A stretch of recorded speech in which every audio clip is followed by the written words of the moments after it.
gün sizə sadə mexanizmlər haqqında danışacağım. Qüvvənin qiymət və istiqamətini dəyişməyə imkan verən mexanizmlər sadə mexanizmlər hesab olunur. Nümunə üçün link, tərpənən blok, tərpənməz blok, Arximed qurğusu və s. göstərmək olar. Sadə mexanizmlərdə link üçün nümunəni göstərmək olar. Bunun üçün siz həmin zamana qayçı və ya kəlbətinə fikir verə bilərsiniz. Göründüyü kimi həmin hissədə sadə mexanizmlərdə qollar və tətbiq olunan qüvvələr nisbəti var. Və ilk dəfə olaraq uşaqlar sadə mexanizmləri və eyni zamanda onların riyazi ifadələrini verən əslən Yunan olan alim Arximed olmuşdur.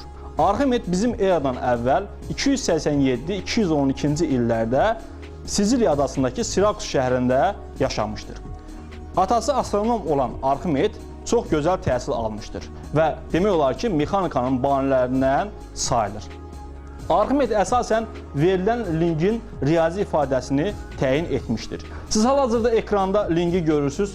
Link tərpənməz dayaq ətrafında fırlana bilən bərk cisimdir və linkin təbii ki, növləri var. Var birinci növ link, var ikinci növ link. Siz hal-hazırda ekranda birinci növ linki görürsünüz. Linkin müxtəlif tərəflərində asılan cisimlər müxtəlif nöqtələr tətbiq olunan qüvvələrin hesabına tarazda ola bilər. Bu zaman onların tarazlıq şərtləri F1, D1 bərabərdir F2, D2 şəklində riyazi olaraq ifadə olunacaqdır. Göründüyü kimi orada 4 nöqtəsindən asılan kütlələr var və onların sayı qeyd olunub. Eyni zamanda linkin sol hissəsində də digər kütlələr qeyd olunub. Və təbii ki, verilən kütlələrin qiymətləri bir-birinə bərabər olduqda link tarazda olacaqdır. Əks halda əgər onlar eyni nöqtədən asılmadıqda, bu zaman isə link tarazda olmayacaqdır.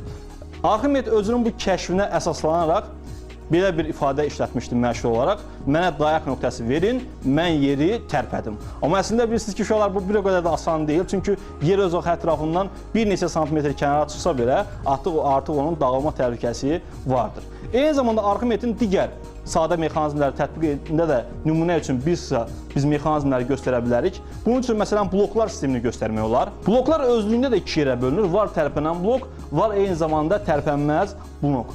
Tərpənən blok qüvvədə 2 dəfə qazanc verir. Bir tərpənən blokdan söhbət gedir.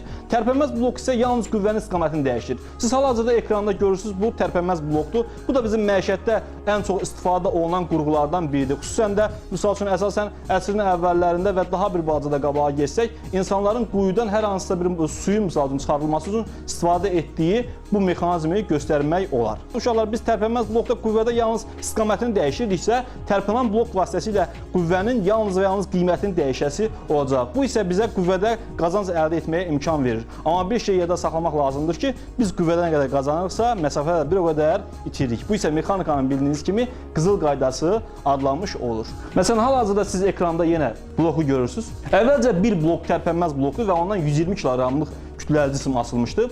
Sonra isə blokların sayı artırılır. Bu zaman, məsələn, bir dənə tərpənən blok qoşulduqda artıq verilən ipin digər ucuna 60 kq-lıq yük düşmüş olur.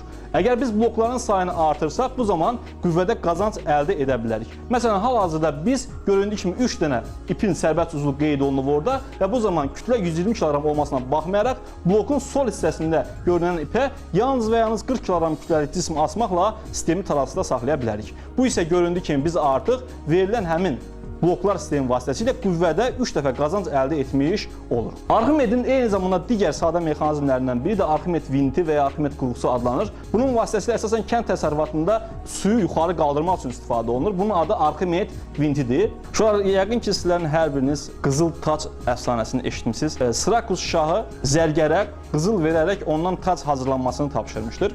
Bu zaman tac hazır olduqdan sonra şah taca baxaraq onun qatışığı olduğunu güman edir və bunu araşdırmaq üçün Arximedə həmin tac verilir.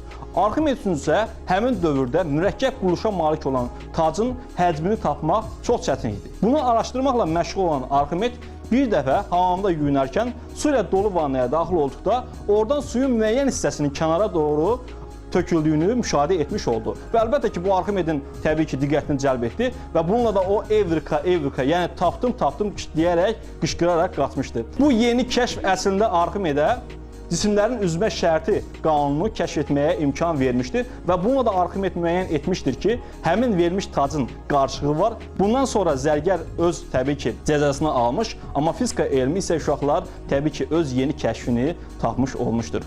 Təəssüfləndirici digər bir məsələni qeyd etmək istəyirəm ki, həmin dövrdə təbii ki işğalçı ordular Siciliya adasına daha çox hücum edirdilər və bu müharibələrin birində də təbii ki Arximed özünün qum üzərində yeni bir fiqurunu, həndəsi fiqurunu araşdırmaqla məşğul idi. Ona yaxınlaşan Roma əskərinə Arximed mənim cizgilərimə toxunma deyərək xahiş etmişdir. Amma buna baxmayaraq 75 yaşlı Arximed Roma əskəri tərəfindən qılınc vasitəsilə öldürülmüşdür.